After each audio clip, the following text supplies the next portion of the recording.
한국 인터넷에는 다양한 공포썰이 있어 많은 사람들이 이를 즐기고 공유하곤 합니다. 오늘은 그중 하나의 이야기를 길게 풀어보겠습니다. 이 이야기는 한 젊은 여성이 경험했던 기이한 사건에 관한 것입니다. 몇 해 전 서울에서 대학을 다니던 수지는 여름방학을 맞아 고향인 강원도의 외진 마을로 내려갔습니다. 오랜만에 만나는 가족들과 친구들, 그리고 마을의 풍경이 그녀를 반갑게 맞아주었습니다. 수지는 특히 할머니 댁에 머물러 옛날 추억을 되새기려 했습니다. 할머니 댁은 마을 끝자락에 위치한 작은 전통 한옥이었습니다. 수지는 어린 시절 많은 시간을 이곳에서 보냈기에 매우 익숙했습니다. 하지만 이번에는 뭔가 달랐습니다. 집에 들어서자마자 알 수 없는 서늘한 기운이 그녀를 스쳤습니다. 첫날 밤, 수지는 여름밤의 더위에도 불구하고 이상하게 서늘한 바람을 느끼며 잠에서 깼습니다.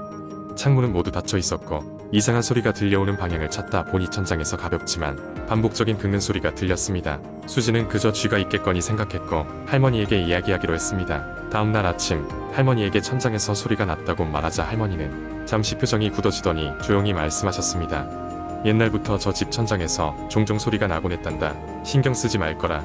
수지는 할머니의 말이 이상하게 느껴졌지만 더 깊게 묻지는 않았습니다. 그날 저녁, 수지는 어젯밤의 일을 잊고 친구들과 함께 시간을 보낸 후 집으로 돌아왔습니다. 그리고 또다시 밤이 되자 같은 소리가 들려왔습니다. 이번에는 더 선명하고 규칙적이었습니다. 수지는 두려움을 떨치고 천장을 유심히 살펴봤지만 아무것도 보이지 않았습니다. 그 순간 갑자기 불현듯 천장 한 구석에서 낡은 판자가 느슨해지더니 조그마한 틈새가 벌어졌습니다. 수지는 심장이 얼어붙는 것을 느꼈습니다. 저 틈 너머에는 무엇이 있을까요? 그녀는 조용히 숨을 죽이고 침대에서 몸을 일으켜 살짝 다가가 보았습니다. 틈 사이로 보이는 것은 어둠뿐이었습니다. 하지만 그녀는 그 속에서 자신의 눈이 아닌 다른 어떤 존재의 눈빛이 반짝이는 것을 본 듯했습니다. 순식간에 겁에 질린 수지는 방을 뛰쳐나와 할머니에게 달려갔습니다. 할머니는 걱정스러운 표정으로 수진을 안심시켰고 이젠 괜찮아질 거야. 수진아, 너도 알다시피 이 집엔 오래된 이야기들이 얽혀 있단다. 라고 말했습니다. 수지는 그 이야기를 듣고 싶었습니다. 할머니는 마지못해 오래전 이 집에 살던 한 가족의 이야기를 꺼냈습니다. 이 집은 한때 작은 가족이 살던 곳이었습니다. 그들은 큰 비극을 맞아 집 주변을 떠났고 그 후로 이곳에 여러 기이한 일이 발생했다고 했습니다. 이 집을 사려 했던 사람들은 이내 다른 소문 때문에 손을 뗐고 할머니가 구입하기 전까지 몇십 년간 빈지로 있었던 것입니다. 수지는 할머니의 이야기를 듣고 나서야 조금 마음을 놓았습니다. 할머니는 방에 작은 부적과 향을 피워 수진을 위해 작은 재를 올려주셨습니다. 그 후로 다행히 천장에서의 소리는 더 이상 들리지 않았습니다. 그러나 수지는 서울로 돌아간 후에도 가끔씩 할머니 댁을 떠올리게 되었고 그 집이 있던 마을 끝자락이 더없이 신비롭고 기이한 곳으로 느껴졌습니다. 서울에서의 생활이 바빠질수록 그 집의 기억은 흐려져 갔지만 마지막 밤에 느꼈던 그 낯선 눈빛은 잊을 수 없었습니다. 이 모든 것이 할머니의 이야기가 만들어낸 상상일 뿐인지 아니면 정말 무언가 존재했는지 알 수 없었지만 수진에게는 그 여름의 경험이 평생 동안 다른 시각으로 세상을 바라보게 만든 사건이었습니다. 두 번째 이야기, 한국 인터넷에서 자주 볼 수 있는 공포썰 중 하나는 한밤중의 손님이라는 이야기입니다.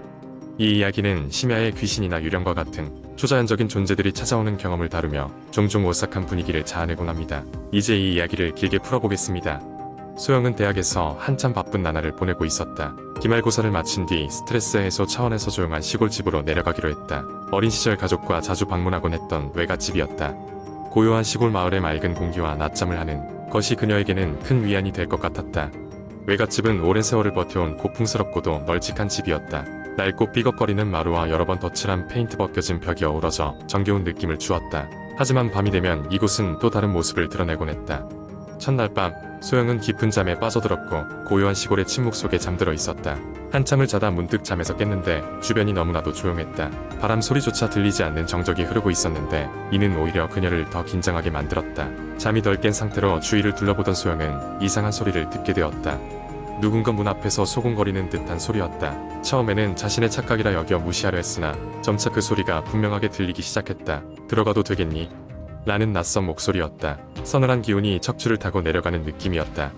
소영은 침대에 꼼짝없이 굳어버렸다. 발소리가 점점 가까워지는 게 느껴졌고 이제는 문을 긁는 듯한 소리도 들렸다. 문 밖에는 누군가가 분명히 있었다. 이 집에는 나밖에 없는데 그녀는 공포에 질려 이불을 뒤집어 썼다. 몇 분이 수시간처럼 느껴졌고 소영은 계속해서 잠을 이룰 수 없었다.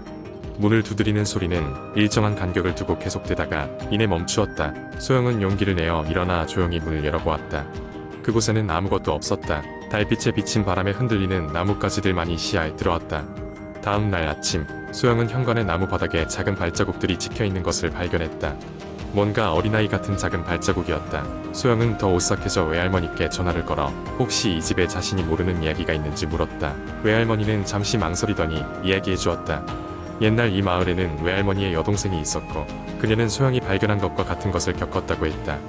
한밤중에 어린아이의 발소리와 목소리가 들렸는데 그 이후 그 아이는 흔적도 없이 사라졌다고 한다. 그 일이 있고 난 후로는 그 소리는 더 이상 들리지 않았다고 했다. 소영은 그 이야기를 듣고 등골이 서늘해졌다. 결국 예정된 기간보다 하루 일찍 외갓집을 나서며 다시는 그 집에 혼자 가지 않으리라고 결심하게 되었다. 그 후로도 소영은 밤에 누군가 문을 두드리는 소리가 꿈속에서 들리곤 했다. 그 목소리는 아직도 그녀의 기억 속에 생생하게 남아있었다. 들어가도 되겠니? 라고 말하던 그 소곤거림은 어느새 악몽의 한 부분이 되어 소영을 찾아오곤 했다. 이 이야기는 실제로 있었던 일이 아닐지라도 상상만으로도 충분히 오싹한 분위기를 자아내어 듣는 이 등을 서늘하게 만들기에 충분합니다. 한국의 전통적인 시골집과 그에 얽힌 미스터리한 이야기는 언제나 공포썰의 단골 소재가 되고 있습니다. 세 번째 이야기, 저는 평범한 직장을 다니는 30대 초반의 회사원입니다. 작년 이맘때쯤 회사에서 스트레스를 많이 받아 휴식을 취하고자 주말을 맞이하여 도시 매각에 위치한 작은 산속 마을로 혼자 여행을 떠났습니다. 자연 속에서 산책도 하고 조용한 곳에서 책도 읽으며 마음의 여유를 찾고 싶었던 것 같습니다. 마을에 도착한 후 저는 한적한 여관에 짐을 풀고 주변을 둘러보기 시작했습니다. 마을은 정말 조용했습니다.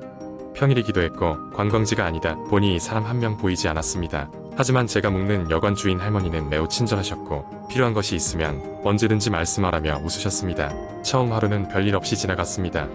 근처 산책로를 따라 걸으며 자연을 만끽하고 마을 작은 카페에서 커피를 마셨습니다. 그곳의 주인은 50대 중반쯤 되어 보이는 남자였는데 대화 도중 이런저런 지역 이야기를 해주어서 퍽 재미있는 시간을 보냈습니다. 둘째 날 아침, 이상하게도 밤에 제대로 잠을 자지 못해 조금 피곤한 상태였습니다. 어렴풋이 무거운 발걸음 소리와 귓가에 속삭이는 소리가 들렸지만 피곤해서 꿈인 줄 알고 넘겼습니다. 그날은 여관에서 조금 떨어진 지역에 위치한 오래된 사찰을 방문하기로 계획하여 다시 짐을 챙겨 길을 나섰습니다. 사찰은 마을 사람들도 자주 찾지 않는 곳이라 했던 터라 더욱 한적했습니다. 사찰 주변을 돌며 이것저것 사진을 찍던 중 사찰 뒤편에 있는 작은 오솔길을 발견하고 호기심에 발걸음을 옮겼습니다. 오솔길은 꽤 깊숙이 산속으로 이어졌고 마치 누군가 부르는 듯한 기분에 이끌려 계속해서 걸어갔습니다. 얼마쯤 걸었을까요?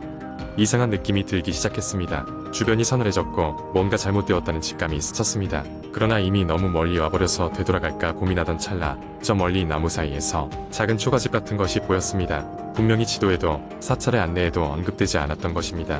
호기심에 더 다가가 보니 초가집은 매우 허름했고 오랫동안 사람의 손길이 닿지 않은 것처럼 보였습니다. 그런데 이상한 점은 초가집 문이 살짝 열려 있었고 그 안에서 무언가 반짝이는 것이 보였습니다. 가까이 가서 확인해보니 그 반짝이는 것은 오래된 손거울이었습니다. 거울은 의외로 깨끗했지만 그 주변은 먼지가 가득했습니다. 괜히 찝찝한 마음이 들어 서둘러 자리를 떴습니다. 돌아가는 길 뒤쪽에서 누군가 제 이름을 부르는 듯한 소리가 들렸지만 저는 뒤돌아보지 않고 걸음만 재촉했습니다.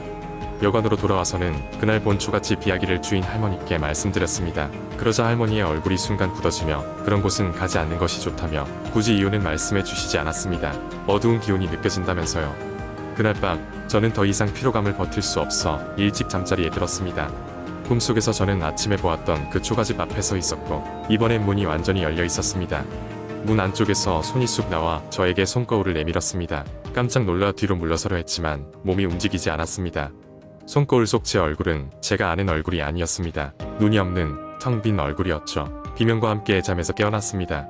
숨이 가빠지고 온몸에 식은땀이 흘렀습니다. 그때 창문 밖에서 무언가 움직이는 소리가 들렸고 저는 무서움에 창문을 열지 못한 채 아침까지 꼬박든 눈으로 지새웠습니다. 결국 그곳에서의 일정을 하루 앞당겨 마을을 떠나기로 했습니다. 청명하던 하늘이 갑자기 흐려졌고 버스 정류장에 도착하자마자 비가 쏟아졌습니다. 마을을 빠져나오는 버스 창문 밖으로 비에 젖은 나무와 사찰이 흐릿하게 스쳐 지나갔습니다. 며칠 후 일상으로 돌아왔지만 그 후로도 몇 달간 저는 악몽에 시달렸습니다. 그 초가집과 거울이 다시 꿈에 등장했지만 결코 다시 그 길을 걸어가는 일은 없었습니다. 그때의 마을은 방문 전에는 없었던 장소라는 것을 확인하는 데 몇 주가 걸린 것은 나중에서야 안 사실입니다. 결국 저는 그 경험을 통해 다시는 그 마을 근처에 가지 않겠다고 굳게 다짐하며 사람들에게도 그 마을의 이야기를 전하지 않기로 했습니다. 제가 경험한 것이 무엇이었는지 여전히 알 수 없지만 때때로 꿈속에 나타나는 그 얼굴 없는 모습은 아마도 저의 일상 깊숙이 새겨져 버린 것 같습니다.